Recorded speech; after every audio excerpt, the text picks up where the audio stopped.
Bandidos, ¿cómo estamos? Welcome to Mel's Magic, episode 18 of season 2. Owl and I, oops, mirror reversed. Owl and I say hello. Estoy un poco resfriada. I caught a bit of a cold the other night, you know, when the wind hits you here and it goes straight to your throat. But we are regrouping. Let's do our energy read, Mane? Okay, it was interesting because as I was shuffling the cards, usually I only pull one from the main Rider Waite deck as a kind of main energy of the day, but 3 fell out, so I was like, should I take them? Yes or no, yes or no, and I did. And the overall reading together with these cards was super fitting, so it's crazy how these cards work, I'm telling you. Vamos? Vamos. Right, so first card, 9 of Wands. Look at the dude. You see? I mean, he's like reclining or kind of holding himself up on one staff, one wand. He looks pretty battered. He doesn't look too happy. And you've got the other 8 wands in the background. So the 9 of Wands speaks about endurance, perseverance, kind of holding on after a long battle. That's pretty much what he looks like, you know? And if we apply this to ourselves, it's this taking stock that I've been talking about in the past episodes, no? And realizing how far we've come. So instead of looking at the wands and saying, oh my God, I've got so much more to go. I've got so much more to learn, to grow, to be. Instead of looking at it like that, I would like to read it as an invitation again to take a pause and say, take a look back, definitely for me the past year, and realize how far we've come. I mean, that if that's not endurance and willingness and putting in the work and effort, then I don't know what it is. So it's this change of perspective we've been talking about. Instead of looking at the negative, look at the positive. And it's the same thing of instead of beating ourselves up and kind of adding more burden on, shrugging it off a bit and say, hey, I'm okay. It's been tough, but here I am. I've endured, I've persevered, and that takes guts and that takes hard work and determination. So bravo. If nobody had told you, well done, here I am. Well done, you. Vale? So the main energy was 9 of Wands. Surrounding and clarifying the 9 of Wands was the Tower. The Tower. Which is a kind of, it's usually a bit feared in the tarot, but the Tower moment happens when we've been pushing and trying and maybe forcing something to happen and something had to give because the universe was like, look, it's not happening. You're either in the wrong energy, you're pushing, you're knocking on the wrong door. I'm going to make a Tower moment happen. And that's when usually something unexpected happens and we're usually caught off guard. In my case, I was caught off guard. And it pulls the rug under your feet, so to speak. I mean, look at the Tower. It hits the Tower and it's like people like, whoa, what the hell? Jumping out because they don't know what struck them.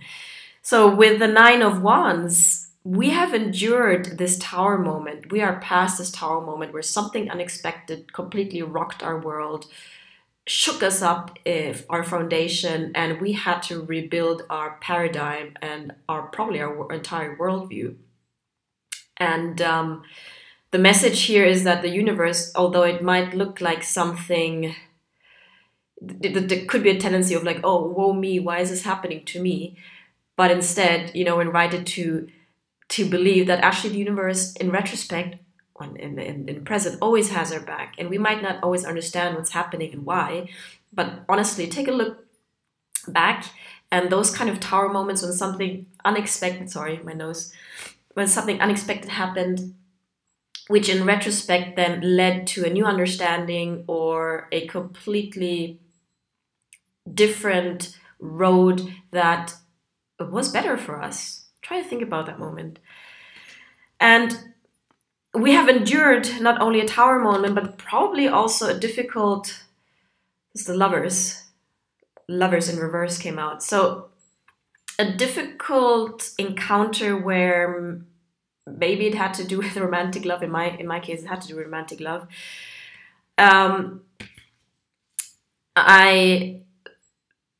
Let's quote unquote, survived this encounter where I'm not sure if it was true, but I thought that it was unrequited love or reciprocated love, and there was an imbalance in this external relationship.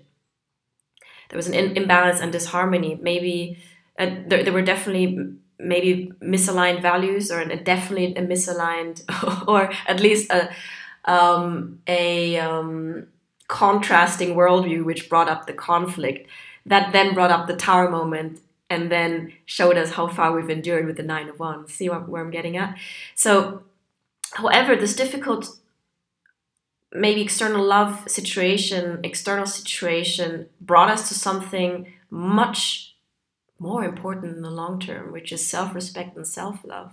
So the lovers in reverse, upright, it talks about the choice, about this inner harmony, about making a choice outside, but that reflects our inner harmony and balance between yin and yang energies, between animus and anima. So in reverse, again, it shows this perhaps encounter of unrequited love, external love, but which ultimately led us to a realization that, hey, we bring so much to the table and we are worthy. We have so much value, but we didn't come to this realization without pain. It took the Tower moment to literally get us there. No? So the most important message from the lovers in reverse is your self-respect and your self-love is the ultimate goal, and only goal because it's actually the start of everything. From there, we open up entire worlds, entire new paradigms.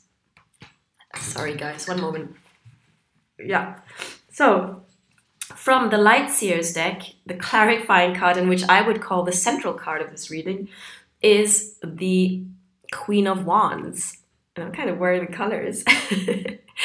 And the Queen of Wands, look at the imagery. She is totally sitting in her center. She has her cat there. She has a wand. She has the fire of passion in her hands. And she literally embodies and signifies exactly that energy. The energy of passion, of inspiration, of that kind of energy, that the go-getter energy of making our dreams come true, spontaneity, intensity, boldness to go out there and voice our truth, love and confidence. So again, this entire journey that we've endured brought us to the jewel and the treasure of the journey, which is that powerful center where our passion is ignited and we finally go out into the world, bring and project that passion, and it's being reflected back to us. So isn't that's pretty, that is the treasure, I think, Joseph Campbell keeps on talking about when he says follow your bliss, this kind of energy. Yeah. And from the Wild Unknown Animal deck, we pulled the Six of Swords and the Father of Cups. So quickly, we've endured a long journey, and it doesn't mean that we don't still have some insecurities coming up here and there. It's not like things are always done and dealt with forever. So situations come up again that test our resilience, our capacity to respond now instead of react, and our maturity in that sense, emotional and spiritual and mental maturity. So the Father of Cups talks about that. He is mindful, he's diplomatic, but he's also a little bit insecure. So just embrace him with your tender awareness. Allow him to have some space in your being. Be aware of your insecurities, and don't reprimand yourself for any insecurities that might still be popping up. We're just human. And this whole notion of wholeness, as I said in my last episode, has to do with exactly that. Drawing the circle of awareness and compassion, self-compassion, so wide that even our little whimsical insecurities can sit within that, in our light of awareness. Vale? And Six of Swords, we are at the stage of the rainbow. We have endured and persevered through difficulties, through trials, and here we are, only actually able to see the rainbow because of the darkness and the challenges we've gone through. Vale? So this is the reading for today. We are this guy who looks a bit battered, but who is a champ, kind of marathon champ, and things are only getting better. We are on an upward spiral. Thank God that the good thoughts, nurturing and constructive thoughts also spiral. They don't vortex down like negative thoughts, but they spiral upwards. So let's keep on nurturing this constructive energy. I'm a little bit careful with positive and negative because we need both, and the positive is not always positive, and the negative is not always negative. If you know what I mean. I.e., for example, our pain is positive in retrospect because it's through the pain that we learn the lessons. It's through the pain that we appreciate the joy. So it's the yin and yang duality of the universe. However, we can intentionally bring awareness to our thoughts so as not to self-sabotage. In that way, I want to talk about the constructive upward spiral. Let's think thoughts that make us feel good and that attract more abundance into our lives. That's what I'm on. Y con esto, señoras y señoras, ich hoffe, es geht euch gut. Happy Valentine's. I'm sending you lots of love. And mañana más, ¿ok? Alles Gute. Nos vemos. Ciao.